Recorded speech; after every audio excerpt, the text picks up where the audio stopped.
dentro dela mesma e você conecta totalmente as pessoas. E nós estamos, né, nós vemos isso claramente, totalmente conectados. Quem tem o seu iPhone, o iPhone, às vezes você pegar lá e tem um aplicativo que você nem sabe, ele fala quantos passos você deu naquele dia, ele controla a menstruação feminina, várias coisas que a pessoa nem sabe, está lá o iPhone controlando e fazendo isso. Então a internet das coisas está muito forte, né? E também aí muita coisa. O que é a internet das coisas? Eu gostei desse desenho porque ele mostra exatamente a circularidade, né? E nós estamos totalmente presos, né? Hoje em dia uma pessoa não consegue sair de casa, por exemplo, sem um celular, né, que está ligado totalmente a esse mundo. Uma coisa que até 20 anos atrás a pessoa saía sem o celular e vivia a sua vida normalmente. Não é tanto tempo assim, né? Então é uma questão muito forte. Por favor, Gabriel. Também pode significar uma perda significativa de postos de trabalho. E nesse ponto até uma coisa que eu imaginei, que eu procurei construir, da internet das coisas, inteligência artificial, como um efeito multiplicador da terceirização. Aí, ou seja, pensem, gente, por que agora que saiu a regulamentação, por exemplo, do trabalho intermitente? Ou do teletrabalho? Porque a tecnologia só permite fazer agora. Não daria para fazer um trabalho intermitente ou um teletrabalho com um telegrama. Não dá, tem que ser com essa nova tecnologia. E o efeito multiplicador da terceirização é muito forte. Vocês já imaginaram, aí citando um exemplo bem interessante, estamos falando muito até da própria Uber, né? Mas pensa na Uber. Quantas pessoas nessa crise econômica que nós tivemos no país atualmente não perderam seus empregos e não foram para o Uber? Eu vejo isso aqui muito forte, tanto no Rio quanto em São Paulo. São Paulo, então, fortíssimo o número de pessoas lá que pegou o Uber, e a própria campanha lá do prefeito, governador, tudo foi trabalhando com essa questão do Uber. O número de pessoas que entrou no Uber. Legal. Mas você está criticando o Uber? O Uber permitiu uma inserção social. Primeiro, uma inserção social como no Uber? Que tipo de trabalho? Mas segundo aspecto, gente, é um efeito multiplicador, que é o seguinte: esse pessoal, esse tipo de mão de obra, com um carro automático, né? E nós mesmos hoje já estamos sendo moldados por esse carro automático. Voltando lá para a internet das coisas. O que é o Waze hoje? Então todo mundo para dirigir, vai lá e bota o seu Waze. Já está preparando para essa realidade. Para que o motorista? O Waze já está colocando isso. E aí nós temos uma questão que é vendido do seguinte: não, mas tudo é regido por um algoritmo. É o algoritmo, né, essa equação não linear que consegue dizer o seguinte: não, aí você eliminou o preconceito. Não. Por quê? Quem criou esse algoritmo? Quem o programou? Para que ele serve? Então, em muitas situações, ele vai reforçar preconceitos. Então, se você lida com uma situação social em que, por exemplo, o negro está excluído, ou o homoafetivo, ou, sei lá, uma minoria qualquer, que nós poderíamos pensar aqui. Em São Paulo, eu penso muito, quando eu falo em minoria discriminada, é o nordestino. Você, quando bota isso no algoritmo, ele perpetua essa discriminação. E a sociedade não tem mais como controlar, porque está na mão do algoritmo.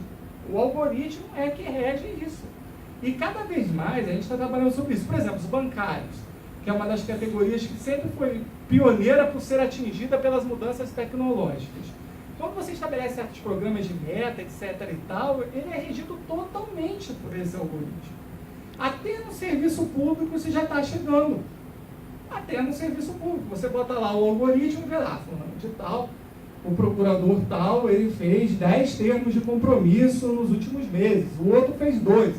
Então aquele procurador lá não está trabalhando, é vagabundo, vamos fazer isso. Aí quando você vai ver, o algoritmo ali foi programado para identificar quem fez menos termos de compromisso. Só que de repente o cara que fez 2 termos de compromisso, ele fez 2 termos de compromisso, por exemplo, ele fez uma composição que 1.000 trabalhadores iam perder os seus empregos, né? E ele conseguiu uma composição com trabalhadores receberam os seus direitos. Teve um alcance social gigantesco que ele teve um compromisso. O outro pegou umas 4 padarias, uns outros lá, e sei lá o que, aí chegou a 10. Aí ele está com mais termos de compromisso. É o algoritmo que a gente está querendo terceirizar a nossa humanidade para a tecnologia. É isso que está acontecendo. Né? A gente está querendo renunciar a ser humano e a tecnologia nos rege. Por favor, Gabriel. E o que o Ministério Público poderia fazer? Aí até vocês, por favor, no final, deem propostas também. O que eu imaginei é o seguinte. Primeiro, o Ministério Público tem que atuar de forma a identificar as pessoas que serão atingidas, para que elas possam ter um mínimo de proteção. É um grande desafio. Por quê? Acho até que foi o senhor que falou no início. Não existe profissão e atividade econômica que não seja ou não será atingida pelas novas tecnologias. Gente, não tem. Isso não quer dizer que todos os empregos serão eliminados. Alguns poderão ser até melhorados. Porque você vai tirar do trabalhador, às vezes, uma atividade repetitiva e ele vai ficar com uma atividade mais intelectual. Vai tirar dele um esforço físico maior e ele vai trabalhar só em questões mais importantes. Mas o que nós estamos vendo é um impacto muito grande. E aí, o grande preconceito que existiu sempre foi o quê? Trabalho intelectual e trabalho manual. Então, todo mundo, quando fala dessas novas tecnologias, pensa assim, ah, não, mas esse é só o trabalhador braçal. Não é. Por favor, Gabriel. Né? Ah, sim, acabou que eu não está aqui. Mas, até lendo uma parte aqui do meu texto para vocês, que eu busquei também no Fórum Econômico Mundial, é assim, ó, não apenas atividades manuais podem ser atingidas, mas toda e qualquer atividade repetitiva pode e deve ser eliminada. Ele diz, inclusive, que deve ser eliminada. Inclusive as cognitivas intelectuais. Né? São criadas novas atividades e serviços, mas há diferenças significativas, inclusive pelo fato de que os sistemas podem ser inteligentes, ou seja, os sistemas podem ter a habilidade de aprender através da experiência e de exemplo, independente de programação humana. Né? E nós temos ainda um último problema, é o seguinte, tudo bem, mesmo que se criem novas atividades, mas como é que ficam aqueles trabalhadores defasados? Então eles são um resíduo, eles são um resto, eles são um lixo, a gente vai esquecer deles? Não pode. Tem que ter uma solução para esse pessoal aí. Né? Tem que buscar alguma solução. Qual vai ser? Aí eu peço um pouco a ajuda de vocês, porque ninguém está pensando nisso. No caso brasileiro, eu cito um exemplo de uma atividade pioneira que está sendo trazida, muito atingida, né, por isso, sabia, os pesquisadores de universidades públicas, né, porque no Brasil tudo começa muito com universidade pública, nós vamos falar da política pública de ciência e tecnologia. Vocês sabiam que o Brasil, mais ou menos, desde 2002, ele tem um programa brasileiro de nanotecnologia? E esse programa brasileiro de nanotecnologia já investiu bilhões em várias empresas e várias universidades para buscar essas novas tecnologias. Só que aplica-se esse dinheiro, muitas empresas grandes já usaram esse dinheiro, fizeram essas pesquisas, já criaram essas novas tecnologias que eliminam empregos. Ou seja, o dinheiro público foi usado, mais uma vez, para beneficiar. Hoje esse programa brasileiro de nanotecnologia está bem defasado, tá? Ele está, por conta da crise sistêmica, ele foi muito forte num determinado momento ali do nosso relativo crescimento econômico, depois foi caindo, e nesses últimos 2 ou 3 anos eu acho que ele foi praticamente eliminado, a gente não tem nem informação. Para vocês terem uma ideia dessas políticas públicas, o Ministério da Ciência e Tecnologia botou lá o Programa Brasileiro de Internet das Coisas, para fomentar as novas tecnologias, etc. e tal. Toda vez que eu vou lá, aqui está, clique aqui para você ver o programa. Quando eu clico no programa, não tem arquivo nenhum no site do Ministério da Ciência. Onde está sendo usado esse dinheiro do Programa Brasileiro da Internet das Coisas? Ou ele não está sendo usado e é só uma enganação? Então, assim, inclusive um dos nossos parceiros, esses pesquisadores científicos, tem falado o seguinte: a academia usa o dinheiro, faz a pesquisa, mas só se pensa no ponto de vista tecnológico. E o impacto nos empregos? Não teria que a pesquisa necessariamente levar em conta a externalidade social? Assim como, por exemplo, quando você faz um programa de prevenção de riscos ambientais ou um programa de controle médico de saúde ocupacional. Eu acho que esses impactos tecnológicos, lá nas políticas públicas, eles teriam que necessariamente trazer uma pesquisa do impacto social de perda de emprego, de degradação das condições de trabalho. Mas nada disso é feito. Desculpa, senhora do Instituto Brasileiro de Petróleo. Não sei se é bem uma dúvida, mas você consegue ouvir? Consigo. Tá. Eu trabalhei durante um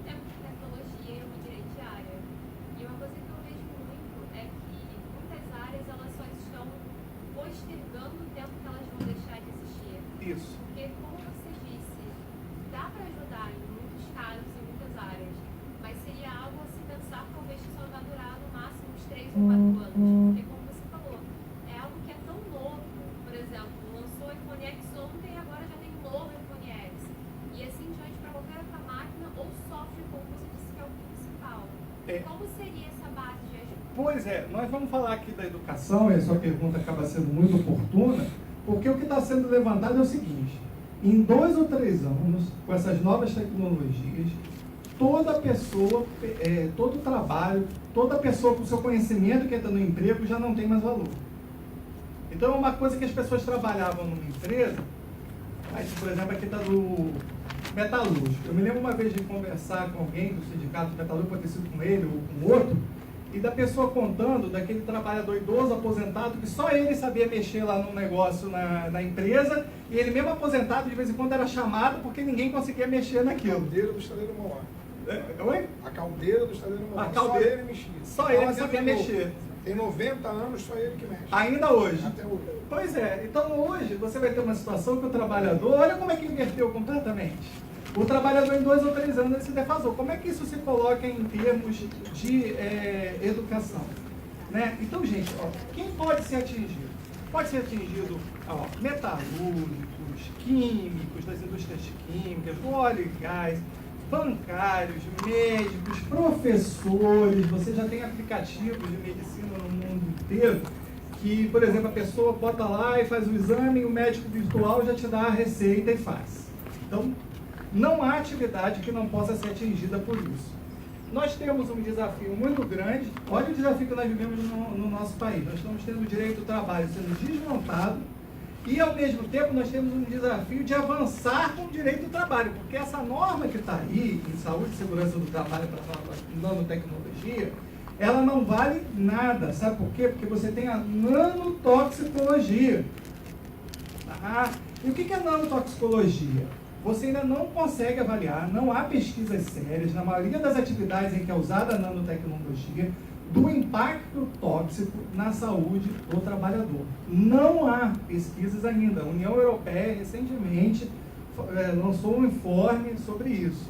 Inclusive, a União Europeia está até tentando caminhar para se criar uma autoridade gestora do trabalho para toda a União Europeia. Também por conta muito dessas questões das novas tecnologias, que estão muito preocupados. Porque está sendo vendido como assim, não, esse material aqui é muito bom, é perfeito. Você tem feiras que lançam lá, e a pessoa vai lá e tem a nanoprata e lança na pessoa. Tem pessoas que jogam nanoprata na mão, no braço, etc. E nem sabem a composição direito, que impacto isso pode ter. Não há estudo. De repente, não vai ter impacto ruim. Mas quando você não tem o estudo, a ideia é que sempre acaba tendo que isso vai ter um impacto tóxico. E já estão começando a ter resultados. E sabe qual é o maior problema ainda disso? É que hoje em dia você tem uma regra mais ou menos assim. Por exemplo, fulano pode ser submetido, sei lá, ao manganês no seu processo de trabalho. Você cria uma fórmula de proteção que vale para qualquer um que trabalhe com manganês. Sabe como é que é com a nanotecnologia? Não. Se o Patrick trabalha, a nanopartícula pode atingir ele de uma forma. Porque o Patrick é mais gordinho. Então ele pode ser atingido de uma forma. De repente o outro é mais magrinho, o César que está aqui, mas o César vai ser atingido de outra forma. De repente o gordinho está mais protegido e o magrinho não está tão protegido assim. Então você vai ter que ter uma norma de segurança do trabalho que seja para cada trabalhador. Você vai ter que ter uma avaliação pessoal do trabalhador para lidar com essas nanopartículas, com esses nanomateriais. E nada disso está sendo feito. Na União Europeia, que é onde mais se estuda isso, eles estão começando a estudar os impactos, mas ainda em forma muito embrionária. No Brasil, zero. No Brasil, nada está sendo estudado a respeito disso. O que houve já é produção de nanomateriais, já existem empresas que fazem isso. Às vezes vocês não pensam nem no que tem nanotecnologia, beleza estética. Beleza estética, esses shampoos, condicionadores, etc. e tal, são cheios de nanomateriais. A área farmacêutica também está crescendo, como nós falamos ali atrás.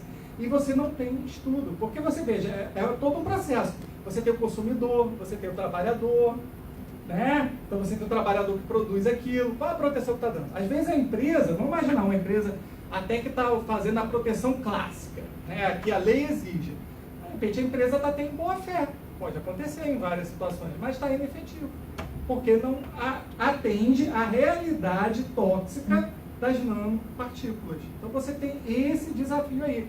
Você vai ter que ter um modelo que nem a ergonomia quando surgiu, porque a ergonomia quando surgiu era a ideia de adaptar o trabalho ao trabalhador, individualmente considerado, né? E até hoje isso não foi alcançado.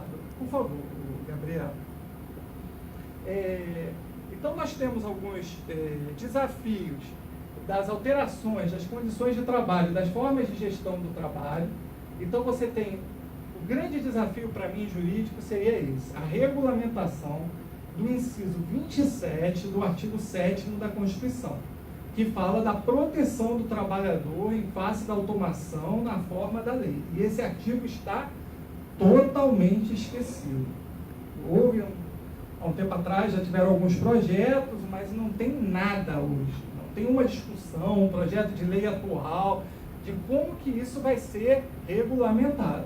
É mais um daqueles direitos sociais, né, da nossa Constituição, que vai fazer agora, tão pertinho, né, 30 anos da nossa Constituição, e sem ter a regulamentação desse dispositivo. Algumas tecnologias, inclusive, ampliam a proteção da saúde e segurança do trabalhador. Eu vi um exemplo de um scanner de ambiente. Esse scanner de ambiente, para se trabalhar no espaço confinado, o trabalhador não entra se o scanner não analisar todos os equipamentos de proteção e o próprio ambiente. Então, o trabalhador só consegue entrar, a não ser que o sistema seja manipulado. Mas assim, ele não consegue trabalhar se esse sistema não detectar que está tudo perfeito. Os equipamentos individuais, as medidas coletivas, os gases tóxicos no ar, não consegue. Né? Então isso também acontece e a gente chama a atenção. Né? Outros problemas que nós temos, pode seguir, por favor, Gabriel. Crescimento da precarização do trabalho, então como eu falei com vocês, o trabalho intermitente, o teletrabalho, as formas atípicas de contratação e pejotização, elas são favorecidas por essas novas tecnologias, porque elas são fragmentadas e essas tecnologias são descentralizadoras, né, como nós falamos, né, e nós temos o aumento da vigilância do trabalhador. Inclusive, isso aí teria que ser um grande desafio para advogados, juízes e membros do Ministério Público, porque está sendo vendida a ideia de que a nova tecnologia aumenta a liberdade do trabalhador. Não! Você hoje tem cada vez mais a possibilidade até do monitoramento cerebral através da neurotecnologia. Então, qual foi sempre a principal estratégia de defesa do trabalhador em qualquer trabalho? Você pode estar com o pior trabalho do mundo, a não ser que tenha um chicote, né? Mas assim, você conseguia dar uma parada. Você está ali, mas você parou. Não, vai ter o controle da tua atividade cerebral. Não tem como você ter liberdade num tipo de trabalho que permite até o monitoramento do teu cérebro. Né? São as neurotecnologias derivadas da nanotecnologia. Isso são produtos, inclusive, que serão lançados primeiro de uma forma muito bacana, tipo assim, não tem a sua Smart TV, o seu smartphone, ele no futuro vai ser mais ou menos assim. Ele vai ligar e vai dizer assim, aí Patrick, Patrick, você está aqui em frente à televisão mais de 2 horas, sua pressão está alta, você tem que fazer sei lá o quê. Ou então vai chegar e vai dizer o seguinte, você não está prestando atenção na televisão, ele vai controlar totalmente o teu ambiente. Em algumas hipóteses, por exemplo, se você pensar isso num hospital, é legal, né? O médico tem lá um controle remoto do seu paciente, um paciente que está em estado terminal e precisa desse monitoramento total 24 horas. Mas imagina isso num trabalhador. E não é ficção, gente, é realidade. Tá? Então nós temos esse impacto também sobre jovens, mulheres, minorias vulneráveis, né? As questões ergonômicas, né? A tecnologia está sendo criada e é o homem que tem que se adaptar. Né? E o contrário que deveria ser, né? A tecnologia se adaptar ao homem. E, em seguida, temos a malfadada reforma, também entre aspas, por favor, porque eu não acho que isso seja reforma trabalhista. Acho que a palavra reforma tem outro significado. Deforma. Alguns estão falando deforma, seja como for. Né? Eu coloco entre aspas. Né? Então você tem aí o trabalho intermitente e o teletrabalho sendo trazidos exatamente para essas questões. Uma questão muito forte, que é a questão da dispensa em massa e coletiva, sem negociação coletiva, no momento em que ela é mais necessária, dada a extinção exponencial dos postos de trabalho. E temos a questão da unicidade sindical sendo mantida com um novo sistema, no qual o sindicato não recebe mais a contribuição sindical compulsória, então ele fica vocacionado, com certeza, instrumentalizado para fim de flexibilizar os direitos trabalhistas. Né? A unicidade sindical hoje, né? Porque eles poderiam perfeitamente ter feito essa reforma. Vamos colocar a flexibilização, mas vamos colocar o pluralismo sindical. Não, vamos manter a unicidade sindical, exatamente porque essa unicidade sindical permite que uma flexibilização tenha validade para toda a categoria. Aí nessa hora a unicidade sindical é muito boa. Então temos várias outras coisas, por exemplo, a questão da terceirização, do trabalho autônomo, Por que a empresa vai investir em treinamento e educação do trabalhador se ela pode transferir essas atividades para uma outra empresa ou para outras empresas? Por favor.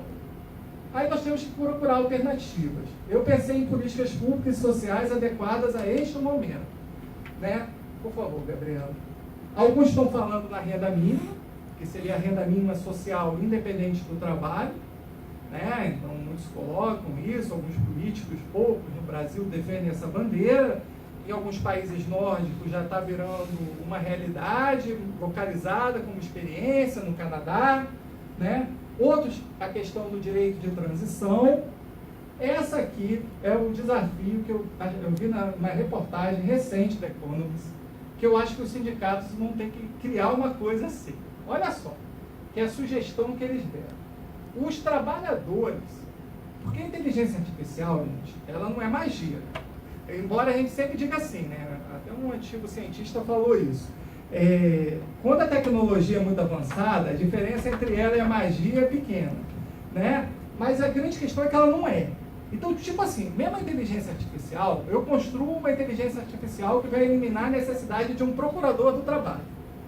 Ela não vai surgir do zero. Ela vai ter que observar o trabalho de um procurador do trabalho, vai pegar o trabalho do Patrick, do Sandro, do João, do Renato, etc. e tal. Ela vai observar o trabalho de todo mundo e vai criar um modelo a partir disso daí.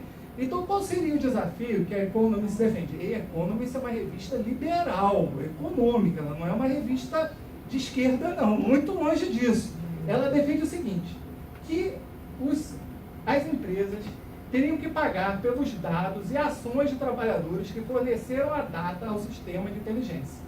Então, tipo assim, se lá para o estaleiro Mauá, para lidar com a caldeira, vai ter que observar esse trabalhador de 90 anos, ele tem que receber uma indenização por esse trabalho dele ser usado para o futuro. Então, é uma sugestão que eles trazem, inclusive para buscar uma organização coletiva do trabalhador diferente, que seria uma organização sindical virtual, digital. Teria que caminhar nesse sentido. Eu acho que é uma ideia a ser pensada. Tem que pensar em alternativas de geração de renda, de geração para a pessoa. E a máquina, o sistema não saiu do zero. Ela precisou do homem para instrumentalizar isso. Então não é uma coisa que esteja sendo dado como um benefício assistencial. Na verdade, é uma contrapartida. É uma coisa contratual mesmo. Eu achei a ideia bem interessante. E a questão que eu também queria colocar é da educação. Então, no investimento na educação, na formação dos trabalhadores, em novas habilidades, competências, formas de inteligência, raciocínio, tem se defendido muito que tem que valorizar as habilidades sociais do trabalhador, tais como empatia, colaboração, trabalho em equipe, criatividade, capacidade de solucionar problemas de educação e novas formas de trabalho. Mas, ao mesmo tempo, por exemplo, no caso brasileiro, como é que você vai ter um trabalhador motivado, colaborativo, com empatia, criativo, se você precarizou todos os direitos deles? Então, são as contradições do sistema muito difíceis, e você já está vendo essa diferença muito grande na mão de obra, Cada vez mais é um trabalhador que, eu às vezes penso até assim, é exatamente para você já querer a máquina. Então, a caixa do supermercado, ela já faz um trabalho tão repetitivo, um trabalho assim, tão, assim, digamos, sem motivação nenhuma, e com um salário tão precário e condições de trabalho precárias, que que você logo pensa, muito melhor eu ter um terminal lá de atendimento, como alguns supermercados já estão fazendo, pelo menos em São Paulo, acredito que aqui no Rio também. Já tem lá, você pega o seu produto, passa no código de barras, bota numa balancinha e numa sacolinha, você pagou e não precisa mais do caixa. Por enquanto ainda está o caixa, né, porque algumas pessoas demoram para aprender a usar essa nova tecnologia. Mas cada vez mais você vê isso sendo utilizado, né? Eu até citei muito o exemplo de como a tecnologia está mudando muito o nosso ser humano. Eu sou de uma época, tipo assim, eu não era um dos alunos mais bagunceiros, mas também eu tinha lá, eu era também um santo, digamos assim. Então, de vez em quando sentava lá no fundo, gostava de conversar com os colegas, etc e tal. Quando não gostava da aula, às vezes o assunto era da própria aula mesmo. Gente, uma das últimas turmas que eu dei aula aqui, eu vivi uma situação que era um menino e uma menina, um garoto e uma garota. Aí estavam um do lado do outro. Aí estavam conversando, mas eles não estavam conversando. Eles estavam trocando mensagem no WhatsApp, um do lado do outro, paquerando pelo WhatsApp. Um é dado na cadeira aqui e o outro na cadeira aqui. Aí chegou uma hora que eu falei assim, não, pelo amor de Deus, olha só, você me ofenderia menos se você estivesse conversando. Conversa em sala de aula, ou então vai, fala com a menina, ela é bonita, você acha que vai conquistar uma menina com o WhatsApp? Vai lá, fala, sai de classe, dá uma cantada, enfim, quase que eu fui expulso da universidade, né? Vocês imaginam.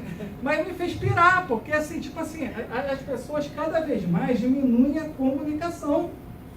A tecnologia está eliminando a nossa comunicação. Essa que é a verdade. A gente não pode fazer nada sem tecnologia. Né? A gente não pode acordar, a gente não pode abraçar, a gente está almoçando com a esposa, etc e tal, estão os dois lá vendo coisa, etc e tal, às vezes as maiores tolices, né? Enfim, então, digamos assim, por que você está falando isso, Patrick? Eu estou falando isso porque está se dizendo que precisamos desse trabalhador, mas a tecnologia não está formando esse trabalhador. A tecnologia está robotizando as pessoas. Né? Ela está cada vez mais as pessoas, mas assim, elas não têm iniciativa, elas não têm nada. Né? Você vê assim, tipo assim, desculpe se eu eventualmente vou ofender algum pai ou uma mãe, mas é aquela coisa do pai ou da mãe que tem uma escola aqui do outro lado da rua. Aí tem que tirar o carro da garagem, dar uma volta às vezes de 10, 15 minutos para chegar na escola, porque tem que entregar de carro. Né? Então você está eliminando a possibilidade de desenvolvimento da pessoa. E precisamos dessas pessoas para essas novas tecnologias, porque é isso que o robô e o sistema de inteligência artificial não vai conseguir fazer, pelo menos por enquanto. É o que é dito que ele não pode fazer, porque várias atividades já tem. Já temos, por exemplo, no Japão, na França e na Itália, né, as bonecas sexuais, né, de inteligência artificial.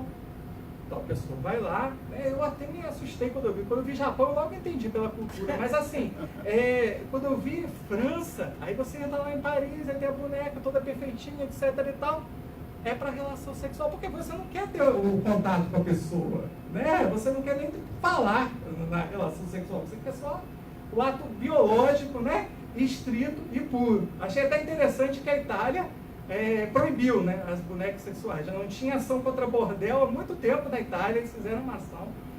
Prostituição, etc e tal, não pode ter prostituição de boneca sexual, né? Aí até foi engraçado que um repórter falou assim, não, mas as tradicionais pode, não tem problema, o problema são as bonecas sexuais, as robôs.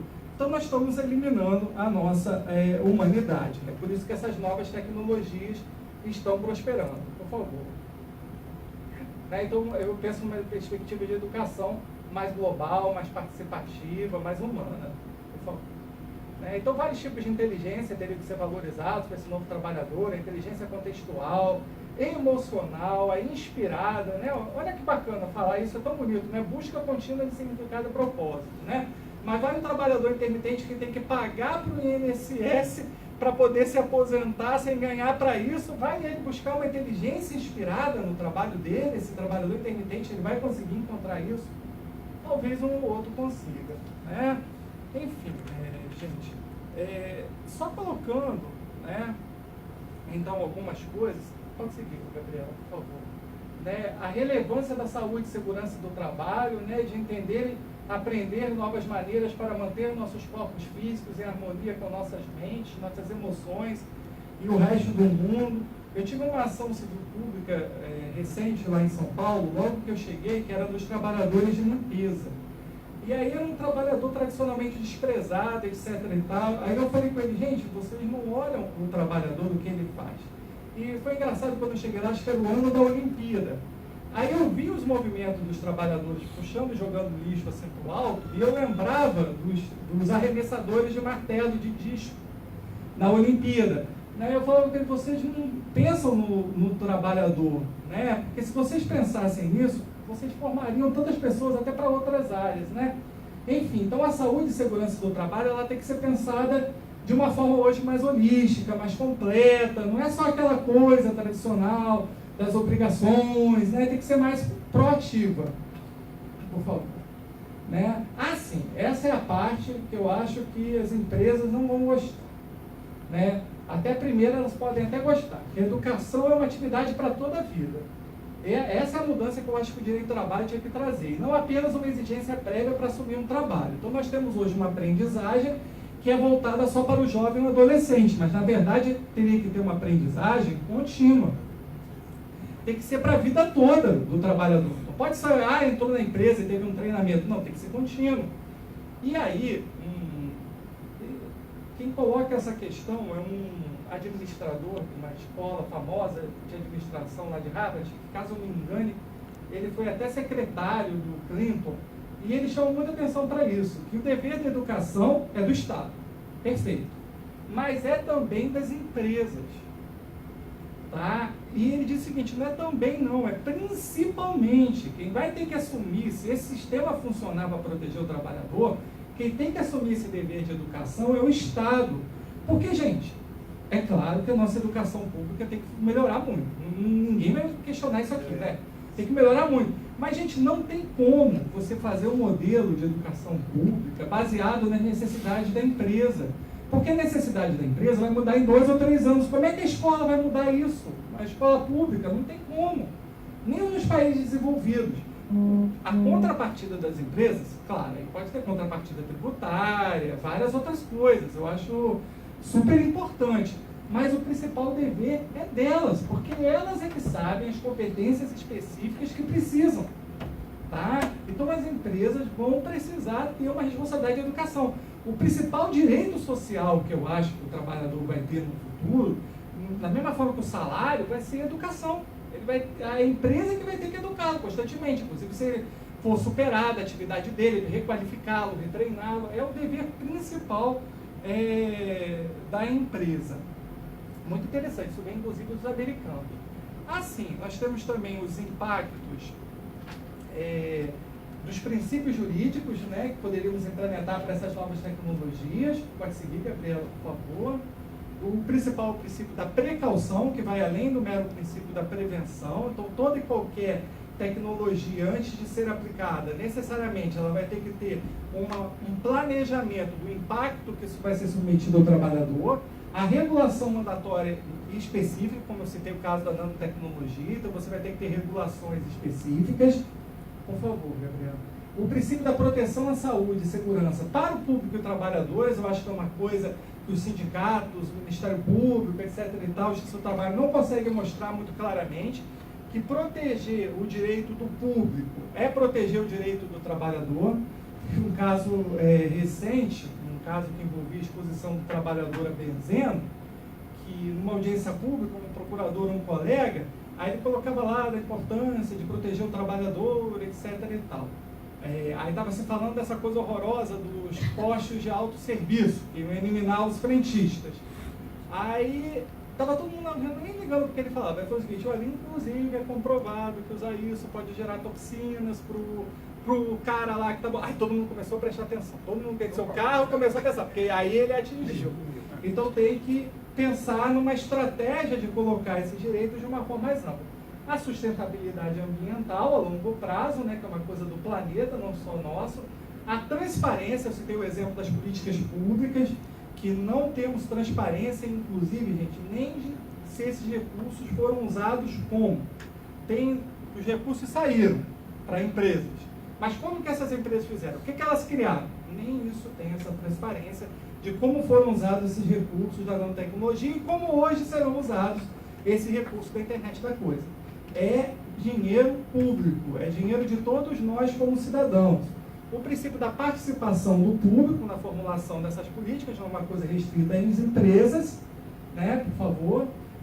O princípio da inclusão de grandes impactos, né, inclusive quando se falou dessa coisa do posto de autosserviço, né, que nem é uma questão de uma tecnologia disruptiva, é só substituir o trabalho de um frentista pelo próprio consumidor, é uma coisa até tradicional. Mas ninguém pensou, né, que quando você tem um posto de gasolina, acontece um problema, aquilo ali não atinge só o trabalhador, é um grande impacto. Você pode ter uma explosão que pode pegar várias regiões, né, próximas. Princípio da responsabilização do produtor. Então eu acho que, por exemplo, falando do termo do trabalhador, ele vai usar uma nanotecnologia que quem criou não foi o seu empregador, muitas das vezes. O produtor poderia ser responsabilizado? Eu acho que o empregado teria que ser equiparado ao consumidor da mesma forma que nós temos no Código de Defesa do Consumidor. Bem, a valorização da ciência e da tecnologia que está prevista hoje na Constituição, então nós no Ministério Público pretendemos notificar vários órgãos públicos sobre a utilização dessa tecnologia, ministérios, empresas públicas, como a Embrapa, várias empresas que usam essa nanotecnologia, mas nós não sabemos dos estudos do impacto sobre a saúde e a segurança do trabalhador. Então, quando for criado o nosso grupo de trabalho, nós queremos fazer uma ação mais concentrada.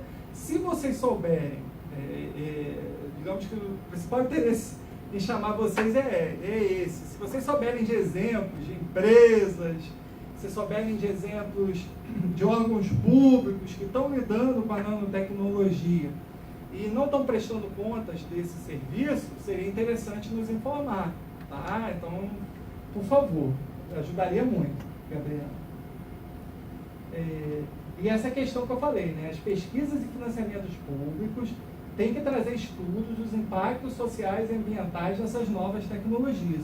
Por incrível que pareça, não está. Então você tem empresas assim riquíssimas no Brasil, que nos últimos 10 ou 15 anos aí estão recebendo dinheiro pra caramba de órgãos públicos para fazer essas pesquisas. Com isso, elas estão eliminando empregos.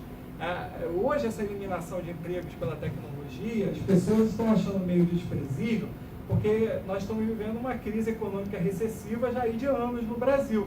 Então as pessoas estão pensando assim, não, mas é a crise, tudo virou a crise.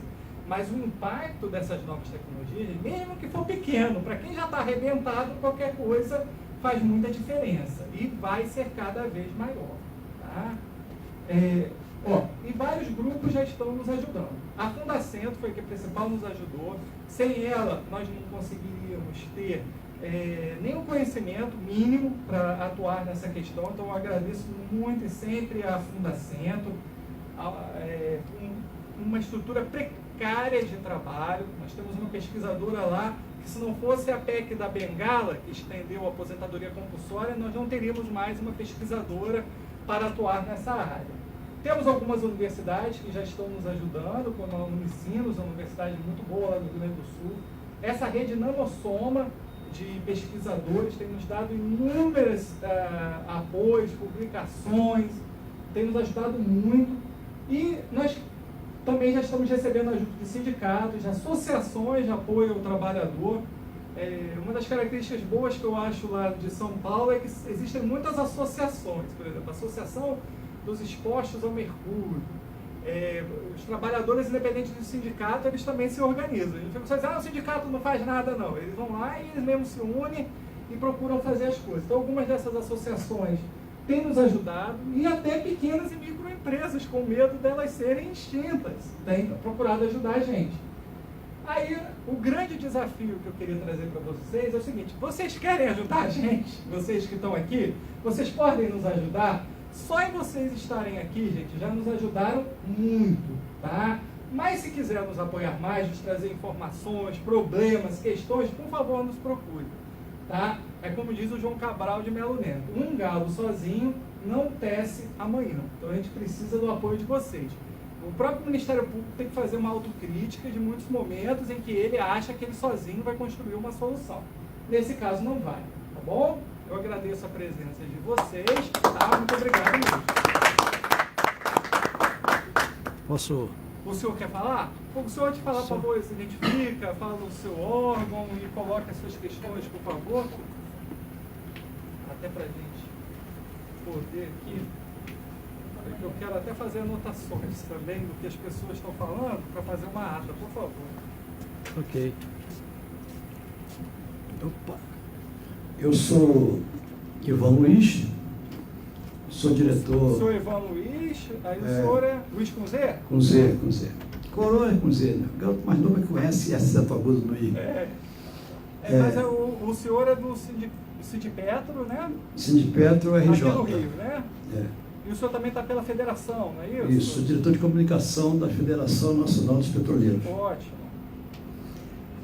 Primeiro eu queria fazer um pequeno comentáriozinho sobre os países que foram citados, né? Alemanha, Estados Unidos e tal. Esses países eles solucionaram a questão, é triste isso, a questão do esgoto, né? Quer dizer, nós aqui nem isso solucionamos e estamos tratando da indústria 4G. Né? Quando se fala de 4G, nanotecnologia, e a questão do esgoto, o saneamento básico. Quer dizer, isso não é nem contraditório, isso aí é uma aberração. Aberração. Aí, nós vimos o seguinte, o senhor falou da nanoprata, me lembrou a cápsula de prata. A nossa cientista da Fundacentro, sempre ela está presente conosco lá no Sindipetro RJ, sempre. É nossa amiga. Eu queria me lembrar. É a doutora Arlene? Arlene, isso. E ela comentou sobre a cápsula de prata. Você beber aquela cápsula de prata e o teu corpo é projetado na tela e as substâncias com nanotecnologia, elas vão te corrigindo todos os potenciais problemas que você possa ter. E com isso, ela falou, ninguém vai morrer mais. Então há possibilidade de manifestações na rua exigindo o direito de querer morrer. Para ver o ponto que nós já estamos chegando. Isso ela fala para 2030, 2040, não é para daqui a 3 mil anos, não. Está muito perto disso, né? Com relação, outra questão que ela frisou, que nos assustou bastante, com a nanotecnologia. Eles criam como se fosse um mosquitinho, uma coisa assim, e se quiser atingir a qualquer pessoa, em qualquer lugar, eles atingem. Então tem uma passeata, por exemplo, e quer atingir o fulaninho lá no meio. Esse mosquitinho vai passando por todo mundo porque ele identifica o DNA. É assustador o negócio. É a biotecnologia derivada da nanotecnologia. Da nanotecnologia. Então ele vai desviando até atingir o DNA que ele quer. É algo assim impensável, né? Já existe. Fantástico. Na Chevron, por exemplo, você está digitando lá muito rápido e tal, vem a mensagem, para um pouquinho, se levanta, vai dar uma volta. Na ergonomia lá, você está sentado há muito tempo e você precisa se levantar um pouco, né, e tal. Sabe o que você faz? Você fica em pé e a mesa sobe. Né? Até alguns companheiros meus que me conheceram depois falaram, você trabalha na Chevron? Eu falei, não, eu sinto isso aí porque são o lado que a gente não bate só, né? Tem que se dar essas coisas assim. Tanto que eu fazendo o SPI, aí falou aqui no IBP, e o IBP contrata auditores para fazer o SPI, que é o Serviço Próprio de Inspeção de Equipamento. Aqui é só uma janelinha com relação à terceirização, né? As empresas privadas, todas elas financiaram os nossos traidores lá em Brasília, para que a terceirização se tornasse lato sensu, para que pegasse qualquer atividade. Vamos terceirizar o procurador, vamos terceirizar o ministro do STF, e agora pode, né? E aí, as empresas, que estão no mundo do petróleo, que é o nosso mundo, eles têm o SPI. O que é o SPI? Vocês conhecem o SPI? É o Serviço Próprio de Inspeção de Equipamento. Aí eu falo para eles assim, vem cá, por que não é STI? serviço terceirizado de inspeção de equipamento. Eles falam, não, porque aí o primeirizado, ele tem um outro compromisso. Ah, interessante, na vez de vocês, tem outro compromisso. Pega uma Petrobras, por exemplo, né? Que a Petrobras é o Brasil, ponto, acabou, não adianta, que é. E uma Petrobras que tem lá a sua virtude, né? Com água profunda, ultra profunda, e pré-sal, o que você imagina, a Petrobras foi que desenvolveu, e lá tem que terceirizar. Por quê? Porque eles querem roubar, querem se apropriar das nossas tecnologias. Aí tem que terceirizar. Mas na deles tem que ser próprio. Entendeu? Quer dizer, então é algo assim que nos revolta, entendeu? Gostei muito desse dia de transição.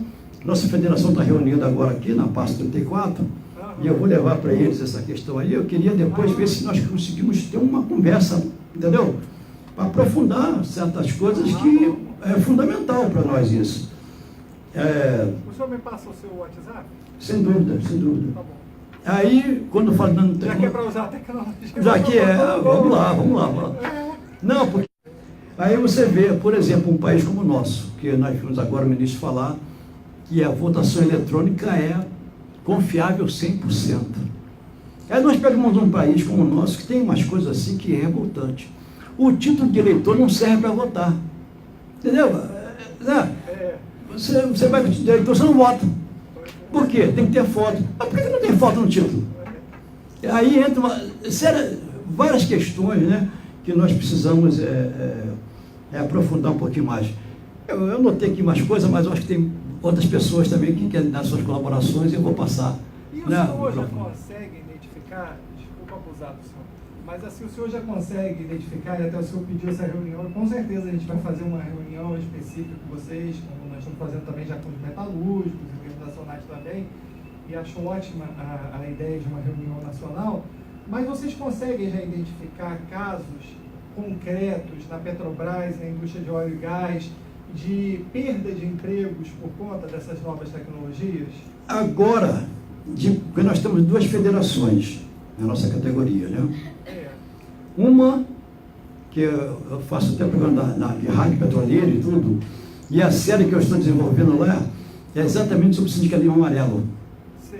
Ou o pelego, que é o sindicalismo ligado ao governo, ligado, né? E essa outra federação, que tem 12 sindicatos, nós estamos 5. Tá. Em vários momentos, 5 ganham de 12, quer dizer, algo assim impensável também, né?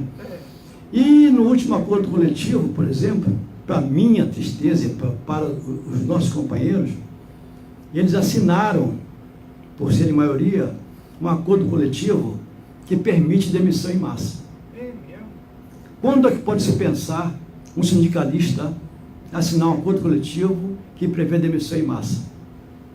Assim, para ver? Unilateralmente, sem negociação? Ver, não, a empresa a empresa impôs isso, né? Nós batemos, nós lutamos, mas, quem assinar um acordo até o dia 5, no dia 8 tem um aumento, entendeu? Então compra as mentes. E essa corrente, que é muito flexível, para o meu gosto, simplesmente ficaram assim, se acharam vitoriosos quando a empresa alterou o texto. Sabe qual foi a alteração do texto? Que ela, antes de fazer a demissão em massa, vai comunicar que vai fazer a demissão em massa. Só isso. Isso foi uma vitória para eles, entendeu? E eu falava o seguinte, só essa cláusula era para nós estarmos em greve por tempo indeterminado, um acordo coletivo com isso. Essa é a grande preocupação. Aí a empresa agora impôs, além da repactuação, que também foi liderada por eles, a empresa impôs agora o PCR. É um programa, eu chamo de PGR, como eu falei aqui, né? Porque é um programa genérico de remuneração, aonde você comentou que a categoria desaparece, entendeu? Por quê? Se eu preciso, por exemplo, vou dar um exemplo aqui bem grosseiro, tá? Eu estou precisando aqui na recepção ali de alguém, aí eu vou pegar um economista, tu vai ficar na recepção ali porque eu vou precisar, né, tal. Espera aí, pô. Espera aí, eu sou economista. Isso, no mínimo, é desvio de função. Com esse programa novo, acaba desvio de função. E segundo a empresa informou agora, que o prazo era até dia 14, informou, isso aqui tem caráter de denúncia do Ministério Público, tá? A empresa informou que 80% já teria assinado.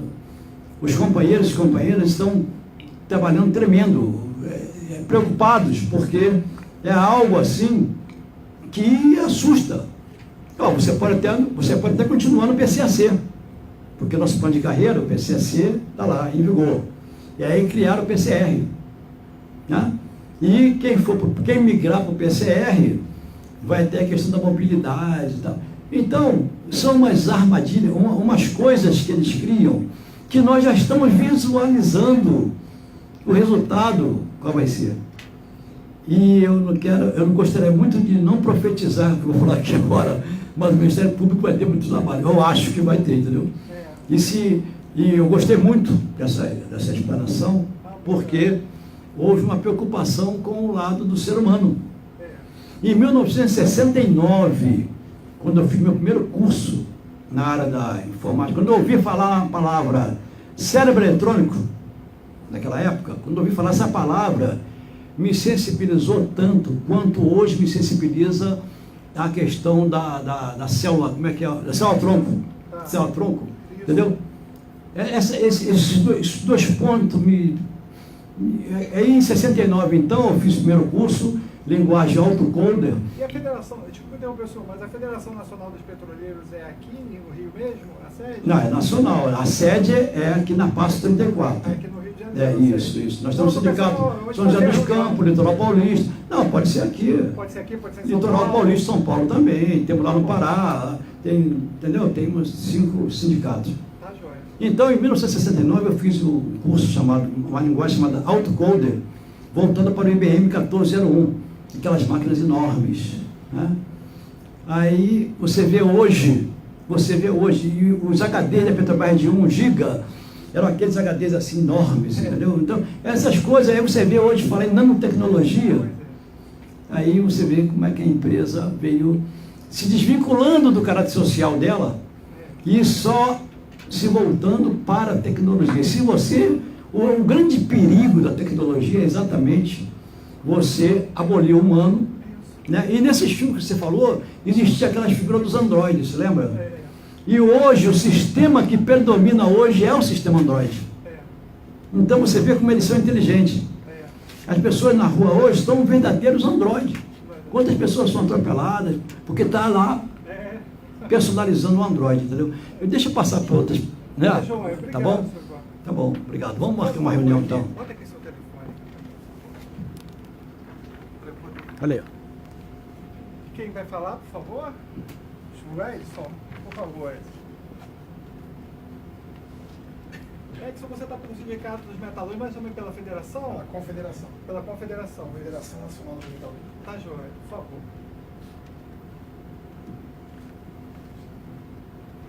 Bom, gente, boa tarde a todos e todas. Eu queria dizer o seguinte. Primeiro, a área metalúrgica, né, como o senhor pediu, a gente vê aonde a gente tem. Na verdade, é o seguinte, a manutenção de caixa eletrônico, né, dos bancos é metalurgia. Né? Claro que os caixas modernizaram e também a manutenção mudou. Né? Porque quem faz a manutenção, quem constrói o caixa eletrônico, são empresas eletroeletrônicas e tal, que são vinculados aos sindicatos metalúrgicos, principalmente aqui em Niterói. E a gente está lutando cada vez mais, né? Porque aqui em Niterói nós tínhamos uma empresa com o nome de Scopus. Ela fazia a manutenção de todos os caixas eletrônicos e de todos os bancos. O sistema basicamente era único, integrado, né? Onde se fazia essa manutenção. E a manutenção era feita, você levava um equipamento, lia o equipamento da máquina, e você mesmo ali na hora, você identificava o defeito da máquina, trocava a placa, fazia aquele monte de coisa, tudo na hora, mas teria você um único trabalhador, junto com um ajudante. Hoje você não tem mais o ajudante, e o seu equipamento é um pendrive. É um pendrive que ele vem, conecta na máquina, ele não identifica mais nada ali, a pessoa só diz, ó, aí ele pega um celular, com o pendrive conectado, a pessoa simplesmente pega e liga para ele, ó, o defeito é na máquina tal, talvez na placa tal, identifique isso, identifique aquilo, e a pessoa fica ali. Ou seja, todo aquele sistema, todo aquele tipo de aparelho que você carregava numa bolsa, né? Hoje você simplesmente carrega um pendrive. Né? Ou seja, aqueles equipamentos que tinham de leitura de corrente, tem vários nomes, né? Eletrônicos principalmente, de leitura das placas, de ver se tinha uma solda rompida, por exemplo, hoje você lê com um pendrive. E hoje, por incrível que pareça, a empresa não é mais brasileira. A empresa agora foi comprada pela IBM. A IBM é dona de toda a manutenção dessas caixas eletrônicas no Brasil inteiro. Hoje ela se chama Prox, né? E a gente já está com uma dificuldade, né, do comentário feito pelo Dr. Patrick, principalmente, de não respeitar o profissional. Ou seja, na nossa convenção coletiva, Dr. Patrick, Dr. Santos sabe muito bem, tem lá o salário mínimo da categoria para o ajudante e o salário mínimo da categoria para aquele profissional que se formou, né, que dedicou uma parte da sua vida para estudar e melhorar. Né? E aí o que acontece? Hoje eles querem institucionalizar que não existe. Provavelmente, se não houver acordo, nas próximas semanas nós estaremos entrando com um pedido, inclusive, no próprio Ministério Público, para respeito aos profissionais. Ou seja, o pessoal teve que estudar mais, virar técnico, para ele simplesmente, como o cara virou técnico, ou seja, uma profissão, vamos dizer assim, de um nível um pouco mais elevado, eles agora querem pegar o salário do técnico e colocar com o salário de ajudante. Para você ter uma ideia, nesta empresa tem trabalhadores formados em engenharia eletrônica que eles querem pagar um salário de R$ 1.200. Ou seja, quanto mais o maior o nível de escolaridade, eles querem, vamos dizer assim, precarizar o trabalho, usando esse, não, mas você não tem ajudante mais, você não tem nada, então você é o ajudante. Nunca é um profissional maior, é sempre para menos, para menor. Né? Então, isso é uma das coisas que está acontecendo. Eles fazem isso no Brasil todo? No Brasil inteiro. Tá? E o azar nosso que aqui do lado do Rio de Janeiro eles estão querendo tirar dos metalúrgicos e jogar para dentro do comércio a empresa. Né? Eu acho que uma parte já vem com outro nome, já está indo para dentro do comércio. Para poder mudar o enquadramento. Para mudar o enquadramento. E a gente está tentando somar com o Sindicato de São Paulo, dentro lá da Confederação Nacional, para tentar pegar a empresa como um todo, para poder você barrar. Porque a IBM é sede em São Paulo, não é isso? Porque a IBM é sede em São Paulo, em Guarulhos. Tá. E aí você tem um sindicato lá que permitiu, nós temos um piso mínimo da categoria. Ou seja, ele colocou o mínimo da categoria, mas não colocou o profissional. Então eles pagam acima do mínimo da categoria. E aí está acontecendo isso, trazendo isso para vários lugares do Brasil. Né? E isso é uma. Vocês da Confederação Nacional dos Metalúrgicos também têm interesse nessa reunião específica que a Federação falou? Claro, sem sombra de dúvida. Então tá bom.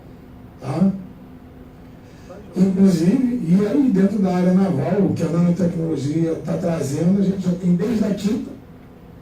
Né? A tinta, por exemplo, hoje, que você, vamos dizer assim, só vê ela na água. Ela não vem mais pronta de lugar nenhum para você chegar aqui e botar um catalisador como era antigamente. Ela vem em pé, você bate ela com água e ela já é resistente à água do mar. Ou seja, você coloca ela no casco do navio, ela solvida com água, né? E já pintou a embarcação, só tem que aguardar algumas horas, depois você pode jogar o navio dentro d'água que a água não dissolve mais ela. Isso eliminou funções? Isso, claro que eliminou funções. Porque nós tínhamos primeiro, o cara vinha, jogava o prime, depois limpava, passava solvente, ou seja, no mínimo, na pintura, eu vou dizer assim, que retirou no mínimo 3 postos de trabalho na pintura de navio. Porque quando você acabava de dar uma demão de tinta, você tinha que vir limpando com solvente para fazer uma certa reação à tinta, para você jogar a segunda demão e ela pegar, ela colar. Né? Hoje não, é tudo feito com a água, a própria água bate, você vai jogando uma por cima da outra sem problema, porque ela vai secando rápida e você vai vendo a demão. Você vai rodando o navio e já termina com um dojinho, um casco inteiro de um navio de 150 metros está pintado. Entendeu? Então tem várias coisas. Quem lembra do timão de um navio, por exemplo, né? O clássico timão, que depois passou para parecer um volante de Fórmula 1, hoje é joystick. O navio é com joystick, como o senhor falou. 2 pessoas numa cabine de comando hoje comandam uma embarcação para desencalhe. Ou seja, você pega um rebocador desse que faz serviço presta serviço para a Petrobras, só tem 2 pessoas na cabine de comando. Um para olhar para a proa do navio e o outro para mexer com um guincho que vai puxar uma plataforma ou que vai puxar uma outra embarcação. Porque hoje, inclusive, a cabine de comando das embarcações ela tem visual de 360 graus. Ela cola numa outra embarcação e as 2 se mexem juntos, ela não bate mais uma na outra, porque a navegação por satélite de uma é igual à da outra e elas mantêm a distância. O próprio, vamos dizer assim, o próprio instrumento eletrônico, né, o navegador por satélite, se ele se deslocar mais do que 150 milímetros, ou 15 centímetros, da outra embarcação, o satélite arma um motor, tanto lateral como verticalmente, vamos dizer assim, linearmente, né? Tanto para frente e para trás, como para os lados. Né? Para todas as direções, ele move o motor de tal que a embarcação se mantém colada na outra e não separa. Né? Ou seja, elimina o risco de abarramento de um com o outro, né? E conserta o posicionamento dela, inclusive, de acordo com o hemisfério. Da parte, vamos dizer assim, terrestre, ela não tira, você não sai de próximo do poço, você evita uma série de trabalho que teria, por exemplo, uma pessoa amarrando ela o tempo todo, voltando, apertando, tirando, quer dizer, você eliminou postos de trabalho em todas as embarcações. Né? E como a embarcação autônoma, o senhor falou da Maersk, é um grande exemplo, que é um navio, um super, o navio talvez seja o maior navio de porta-container do mundo, tá? Ele praticamente é navegado por satélite, né? Por satélite, com controle remoto. Com controle remoto. Navio que transporta aproximadamente, eu acho que são 40 mil containers. Né? O navio tem 300 e tantos metros de comprimento. Bom, eu acho que vamos dizer assim, os grandes exemplos que a gente tem no momento é esse. Você bota aqui? Pode. Tá. Alguém, o senhor chegou um pouquinho depois. Cheguei um pouco Presidente do atrasado. Rio de Janeiro. Boa tarde a todos e a todas. Primeiramente, satisfação por essa palestra, parabéns aí pelo alto grau de qualidade e que também nos desperta aí para uma realidade que eu considero imutável, que vai ser difícil você mudar ela, porque a tecnologia ela fascina todos nós e nos traz muitos benefícios. E a sociedade, podemos dizer, que não percebe com tanta velocidade essa questão do desemprego gerado por essa tecnologia. Né? Todo mundo está aí, esses carros autônomos, aí já teve um acidente recente, né?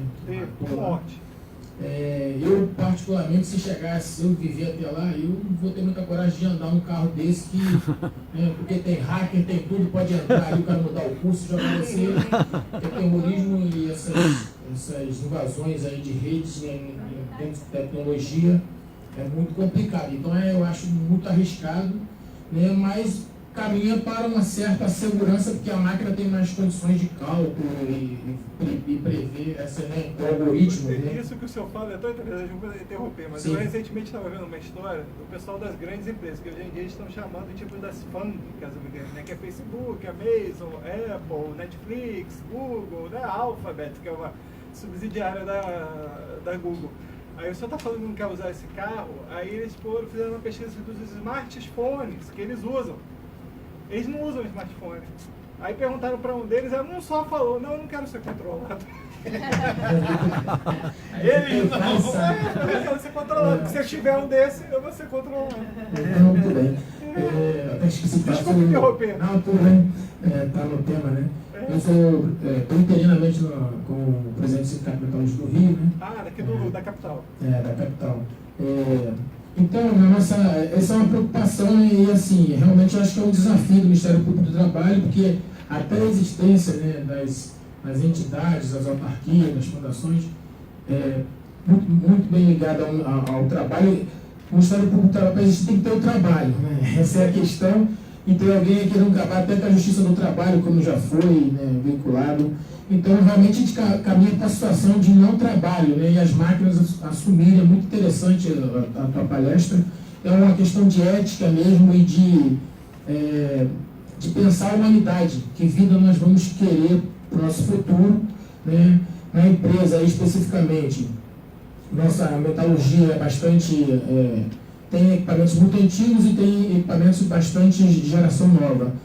Recentemente, né, eu sou funcionário da Nuclep, né, Itaguaí, e lá nós temos uma parceria junto com a Itaguaí Construções Navais, que está fabricando, juntamente com os 4 navios convencionais e o nuclear, né. Então, ali tem a ICN, que é alta tecnologia, né, voltada para isso. O governo está meio que segurando as verbas, a Marinha não tem dinheiro por enquanto, de fabricar o submarino nuclear, mas talvez em 2022. Né? Então, ali tem um corpo técnico muito preparado, fez curso na França, de novas tecnologias, e por conta disso, nosso parque também industrial do nuclear também fez aquisição de equipamentos também franceses. Então, assim, tem softwares, tem várias modalidades de tecnologia, até de solda, de conformação de peças, de moldagem, né, novas. E aí, muitas daquelas máquinas você compra o equipamento, mas você não é proprietário do software, como foi dito aqui. Às vezes, quando dá intervenção, você vai lá, a máquina vai para a internet, você autoriza a entrada deles, eles vêm por lá mesmo, eles olham o que precisa fazer e já faz tudo. Modifica algum parâmetro, a solda não ficou legal, ele vai lá, altera algum parâmetro, faz tudo isso, e você não tem nada para fazer mesmo, né? Vamos dizer, seu corpo de técnicos nessa área de eletrônica é uma coisa que não teria capacidade, mas é uma questão que está transnacional, está no contrato, algo que está para além da nossa condição de resolver. Então isso existe, e eu acho que o nosso futuro, assim, né, dos técnicos e dali dos trabalhadores caminhar para essa questão de não trabalho e não ter essa qualificação, embora muitos tenham feito, mas são tecnologias que estão muito além da condição, né? O crescimento exponencial da tecnologia é muito grande, né? De um tempo para cá se conseguiu compactar muitos componentes, né, ou seja, ela evoluiu muito e para a própria evolução ela conseguiu colocar mais ainda sistemas dentro de coisas micro, partículas, né, que a gente não imaginava. Então, essas situações estão lá, alguns equipamentos iam para o retrofit, né, que eram antigos, e aí eles perguntaram: você quer que o operador coloque o programa aqui, você quer as máquinas todas de rede, fica lá na sala do gerente, ele baixa o programa e o cara só dá o start lá. Então, assim, tinha várias opções, mas no momento eu considero que são até para algumas empresas ser caro, né, no momento. Eu acho que a tendência dessa evolução se vai baratear e aí o desemprego, né, vai acontecer mesmo, né? Então, é muito interessante. Eu acho que essa cota social, acho que foi isso que foi dito, que era uma das... Cota humana. Cota humana, né? Não, digo para amenizar o impacto. Acho que a cota social, então, acho que seria... é o que eu vejo no momento, né, de ter uma forma de você, enquanto nós estamos mais lentos em relação às tecnologias, não temos essa capacidade, né, de fazer, seria uma forma de manter o mínimo de sobrevivência da humanidade. Assim, porque eu acho que vai caminhar para isso. Você não tem mais o controle de nada. A nossa mente mesmo hoje, antigamente você falava o número, você queria ligar para um fulano, um ciclano, então você sabia o número. Hoje está no celular, você só fala fulano, você não sabe o número dele, né? Você não sabe Então, assim, passou da mente e está nos componentes, nós abdicamos de pensar, nós abdicamos, então, assim, é uma situação bastante complexa e se puder ter um departamento como o nosso, tal, com a qualificação, com esse nível, eu não sei nem como é que vai existir sindicato, porque vai para um outro nível, né? Como é que vai representar uma base cuja qualificação da pessoa é técnica, engenheira, sei lá, é um negócio assim que a gente não consegue pensar, é bem estranho pensar isso agora, mas temos que estudar. Oi? Qual o nome do senhor? É Melquisedeque. Oh, É isso. bonito. Tá bom? É isso. Então, é verdade. Então, eu agradeço aqui e se puder também nos ajudar e a gente também colher algumas informações, estamos à disposição aqui, o sindicato está à disposição. Obrigado. Obrigado, Melquisedeque. Obrigado mesmo. Pela Fiocruz. Isso, boa tarde, eu sou a Lucina, estou pela Fiocruz. Na verdade, é mais uma pergunta do que um relato, uma contestação ou referências de exemplos e tal. Eu queria saber o que vocês estão, qual é a expectativa de vocês no sentido de que colaboração vocês estão pensando, né? Como é que isso se estruturaria? Se vocês formariam um grupo de trabalho, se teriam agendas regulares, ou isso vai ser virtual, ou como é que seria o modelo, do que vocês estão pensando? Tem tudo. Encontros virtuais já estão sendo feitos, inclusive isso a Fundacentro lá em São Paulo, a gente está até, de certa forma, aprendendo com eles como se faz esse encontro virtual, porque eles já fazem isso bastante, a gente está tentando aprimorar esse modelo. Agendas regulares específicas também, mas a gente quer fazer agendas em que as pessoas tragam as questões. Sabe aquela coisa de não ter como a gente atirar também para tudo quanto é lado? A gente está querendo focar em certos pontos importantes. Por exemplo, as 3 intervenções sindicais aqui que foram feitas, eu queria até elogiar vocês, porque foram de muita qualidade. Permite a gente tentar começar a focar. Porque em São Paulo também o pessoal trouxe algumas questões. Por exemplo, não sei se vocês têm alguma coisa assim, mas lá em São Paulo, eu posso até estar errado no nome do sindicato, mas o Sindicato das Indústrias Químicas lá não é junto com a Metalúrgica, que normalmente aqui no Rio é. E lá eles têm até na convenção coletiva o direito de informação da nanotecnologia. Ou seja, toda vez que houver o envolvimento de uma nova tecnologia, o trabalhador tem que ter o direito de informação de qual é a nova tipo de trabalho que ele está tendo. Essa cláusula não é nem tão nova, ela já deve ter uns 6 ou 10 anos, não lembro tanto tempo. Sabe quantas empresas já informaram até agora o sindicato? Nenhuma. Então, essas estratégias estão sendo construídas. A nossa ideia é conhecer empresas que lidem com essa nanotecnologia e novas tecnologias de forma mais clara. Então, a gente está construindo a estratégia porque ainda somos um grupo de estudo. E a gente está querendo ser muito aberto. Porque se a gente for muito fechado, a gente não vai conseguir pegar a dinâmica do problema. Porque de repente me traz um problema aqui de uma coisa, eu achei o exemplo principalmente aqui da questão da manutenção do caixa eletrônico. Aí vamos imaginar, daqui a pouco o problema é que não tem nem caixa eletrônico. Porque já está se caminhando de certa forma para ontem, mesmo uma entrevista do cara do Visa, do CEO da Visa lá nos Estados Unidos, o meu inglês permite compreender, ele estava falando que basicamente a Visa vai se entregar para esses novos aplicativos para poder sobreviver. Então hoje nós temos, por exemplo, uma grande extinção de agência bancária. São Paulo, que era uma cidade assim que eu antes mesmo de morar lá, era uma cidade conhecida por ter muito banco. Eu lembro assim que eu andava por São Paulo, eu pegava no taxista, uma vez eu peguei um taxista e falou assim: qualquer banco do Brasil ou da América do Sul que o senhor falar, eu acho que aqui na Avenida Paulista ou perto. Aí quando você falava um lugar remoto, ele levava. E farmácias, tá cheio de farmácias. Aqui no Rio também. Vários lugares que tinham agência bancária. É da sociedade, né? É a mudança da sociedade. Então, assim, a sua sugestão de estruturar é isso que a gente quer saber das pessoas do órgão público. E a Fiocruz, inclusive hoje, nós temos uma assessora no MPT, que é uma pesquisadora da Fiocruz, que me fugiu o nome dela agora. Oi? Trabalho em Niterói? Não, ela trabalha com a gente nacionalmente, uma pesquisadora de vocês, esqueci o nome dela. Mas enfim, a gente está querendo sugestões de como estruturar mesmo essa agenda. E hoje eu achei muito legal, porque tanto a indústria de óleo e gás quanto a indústria metalúrgica trouxeram exemplos claros da necessidade de focar nessas atividades. Tá. E que tipo de recorte vocês estão pensando? Assim, porque você focou aqui muito na questão da nanotecnologia. Né? Isso, foi mais da nano. Na nanotecnologia. Mas a gente tem um conjunto de tecnologias que poderíamos chamar de menores ou mais práticas, né? Que já estão na nossa rotina e que inclusive são programas de governo. Então, não sei se vocês também vão dar conta... de tudo, né? Não daria conta de tudo, mas assim, se vocês já têm mais ou menos uma proposta de recorte... A ideia é ampliar o grupo, não vão ser só poucos procuradores. Nós estamos começando e estamos procurando casos pilotos de atuação. Mas eu acho que, nem acho que é longo prazo, acho que a médio prazo vai virar uma das principais atuações do Ministério Público.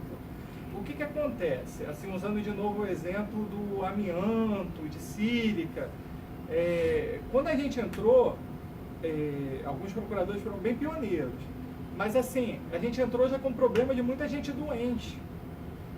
A gente, de certa forma, queria ter, como falamos ali do princípio da precaução, a gente queria conseguir fazer alguma coisa também para prevenir, para precaver. Por isso que eu chamo muito os sindicatos, porque eu acho que assim, se os sindicatos, por exemplo, nas suas convenções, nas suas negociações coletivas, conseguissem instrumentalizar essas questões, muitos problemas poderiam ser prevenidos. Mas às vezes parece aquela coisa, se correr o bicho pega, se ficar o bicho come. Por exemplo, a tecnologia elimina emprego. Mas se o país também não tiver tecnologia, ele vai ficar subprecarizado, que é o que a gente está vendo aí. Né? A gente está vendo o país às moscas. Né? A gente está vendo aí as pessoas... Né? Quer dizer, que tipo de emprego está sendo reservado para a gente? Então, até esses teóricos mesmo do Fórum Econômico Mundial, eles falam meio assim, vão existir países periféricos que vão ficar com aquelas funções que ninguém precisa.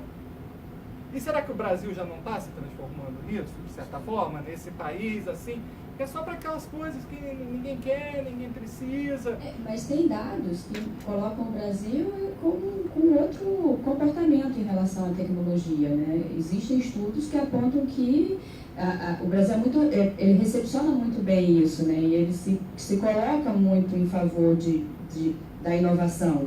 Ele concorre com muitos países na questão das inovações, de novas tecnologias, então acho que ele tem um pouco né? Isso é um pouco próprio de um país dúbio, né? Em que você tem uma população no nordeste do país que estuda numa escola de pau a pique, mas que você tem uma COP da UFRJ, por exemplo, e outros institutos de tecnologia que produzem inteligência artificial, como você mesmo colocou, né? Essas dualidades do Brasil. São né? os desafios da desigualdade que eu, de certa forma, procurei também falar da educação, né? Que eu acho que seria uma política pública ser mais valorizada para tentar se construir alguma coisa. Mas, poxa, deixa seu telefone também com a gente, para a gente conversar. É um tema e é um trabalho que ele é hercúleo, né? Porque assim... É um negócio que, tudo bem, você já tem uma experiência, o Ministério Público já tem uma experiência desse modelo de intervenção, de como se coloca na sociedade, de como intervém nos processos de trabalho, mas pensar como a gente vai se relacionar nesse trabalho aqui é algo que nos instrumentaliza, né, para saber o que a gente tem que trazer, o que a gente tem que observar. Acho que é um pouco isso que eu estava me perguntando, né? De como é que a gente enxerga a nossa empresa, até os próprios sindicatos, né? Porque é mais do que só ter exemplo, eles precisam pensar o futuro da própria categoria profissional, né? E eu estou falando porque assim, a gente está agora implantando várias tecnologias novas no campo do serviço público. Então, hoje a gente já transformou o CIAP para o CIGEP, já tem formulários eletrônicos que você faz a partir de um aplicativo no celular, você não precisa mais nem entrar no computador, você marca suas férias online, coisas que antigamente você mandava o telegrama. Né? Então, assim, e isso tem impactado algumas categorias que a gente às vezes pode não enxergar Por exemplo, o campo do protocolo, os trabalhadores da área de protocolo, eles já foram impactados por essas mudanças. E eu tenho um exemplo aqui com vocês mesmos. Mês passado a gente encaminhou uma resposta, tivemos uma petição lá para responder para vocês, e encaminhamos, como é nosso padrão, por um documento físico. Respondemos a vocês por um documento físico. E recebemos novamente uma notificação por ofício, cobrando a resposta. Aí eu, oh meu Deus, mas a gente já respondeu, e aí estava lá a petição online. Então eu tenho que me cadastrar, o token, tal, porque, e quando a gente liga, a resposta que é dada, olha, se você mandar o documento físico, ele vai para o lixo, porque a gente nem vai tramitar com ele. Então, isso, assim, a gente não quis acreditar nisso, porque a gente ficou protelando, né, um pouco de procrastinando a gestão, no sentido de digitalizar, de estar adaptado a essas novas exigências, e agora a gente tem que ser pela força, né? E pela força você tem que fazer correndo, porque a tecnologia já andou e você ainda está lá parado lá atrás. Isso, todas as instituições públicas do Executivo Federal estão experimentando isso hoje, pela implantação do SEI, do Sistema Eletrônico de Informação, pela implantação dos protocolos eletrônicos, dos números únicos de protocolo, que já é uma realidade que se apresenta para as instituições, mas que em nenhum momento a gente fez uma reflexão sobre o impacto para o processo de trabalho e para o trabalhador, né? Como é que isso chega para essas categorias que vão trocar os seus trabalhos, que antes eles ficavam lá carimbando o documento, por fazer processos de digitalização, que daqui a pouco estarão todos, né, automatizados, de certo modo. Porque assim, o serviço público ele ainda tem uma ética. Então, Sim. uma coisa que são muito assim trazida é que a gente tem que atender o interesse da população. Então, assim, por exemplo, hoje você fala do teletrabalho, então as pessoas conseguem trabalhar virtualmente. Aí eu coloco sempre assim, tudo bem, mas como é que, por exemplo, o sindicato, o trabalhador, ou às vezes até o pequeno empresário que quer resolver uma coisa, está com uma dúvida, está precisando de ajuda, receber uma notificação, como é que ele vai receber também essa atenção? Essa atenção é virtual? Porque senão também, tipo assim, falando do lado do serviço público, que eu acho que o desafio assim, de teletrabalho, novas tecnologias é maior. Você tem que ter um contato pessoal, entendeu? Você não pode chegar e falar, só ter contato, por exemplo, com uma vítima, com um denunciante, ou com um sindicato, só pela internet. Você uma hora vai ter que ter um contato humano. Então, se você também legitima esse tipo de modelo, você inviabiliza no final o próprio serviço público, porque aquela pessoa vai pensar assim, eu não tenho retorno nenhum do serviço público. E você tem um massacre até do servidor público. De vez em quando minha esposa me expulsa de casa para trabalhar. Porque, vai ficar aqui em casa trabalhando? Aí vai ficar aqui em casa trabalhando, aí quando tem que fazer as coisas de casa, tem que ajudar, aí não quer fazer, está trabalhando. É melhor trabalhar lá, porque aí quer trabalhar de noite, quer trabalhar de madrugada, a hora que não é para trabalho. Né? Então, assim, os desafios, até o Melquisedeque, né, com esse nome bonito dele, ele falou assim, né, da gente ser humano, porque senão é muito fácil, eu sou um procurador virtual. Né? Gente, não dá para a gente eliminar o contato humano. A gente poderia ter feito essa reunião aqui, numa videoconferência, em certos momentos é bom, ajuda, por exemplo, no Ministério Público. Nessa crise de recursos, a gente muitas vezes está fazendo uma reunião por videoconferência. Outro dia, se for fazer uma pesquisa da economia que o Ministério Público teve, praticamente garante a sua sobrevivência. A videoconferência, de gasto que você não precisa ter. Mas em muitos momentos, a reunião humana é vital. Como é que a gente vai, assim, se virar? E assim, eu poder ter visto e falar com vocês, eu ouvir o lado de vocês, assim, pessoalmente, para mim foi bom demais.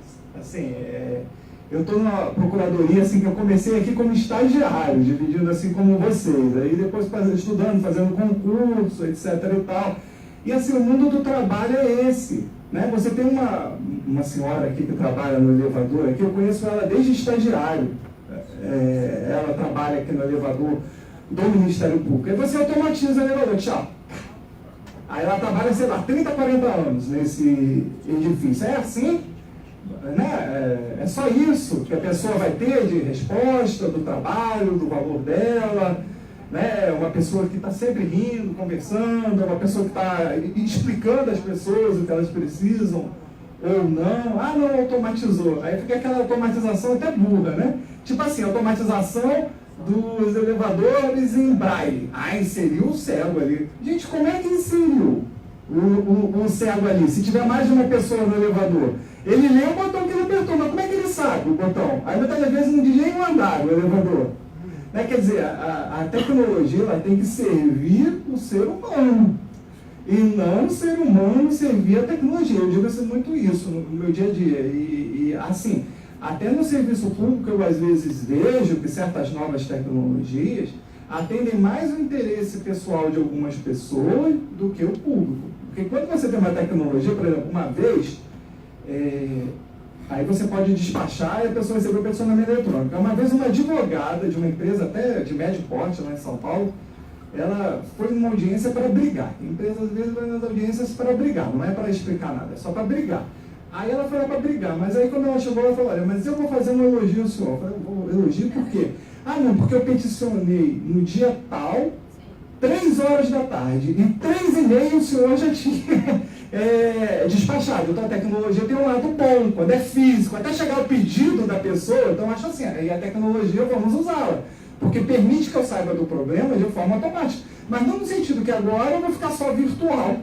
Né? Porque senão você elimina o lado humano. Como o Luiz aqui falou, não precisa mais de procurador para isso. Se eu vou ser só virtual, a maquininha vai lá, bota um monte de modelinho lá de petição, de despacho, de sei lá o que o procurador... a maquininha faz.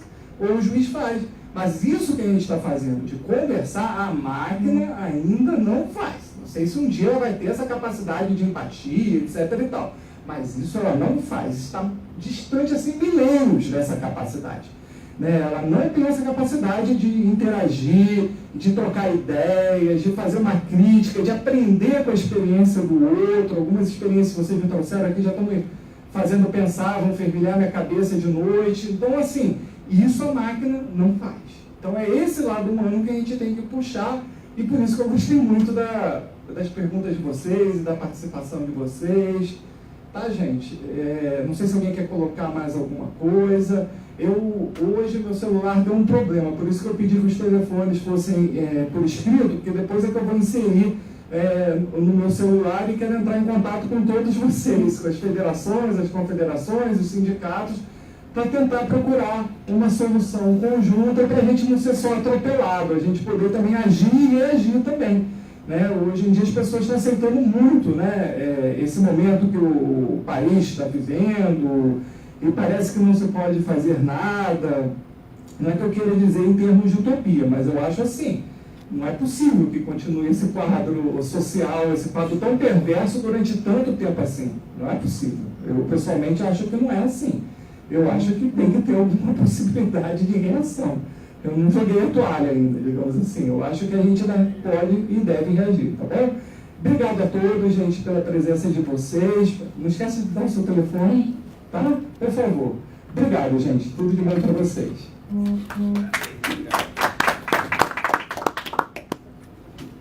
Legal. Terminou agora. Um abraço a todos.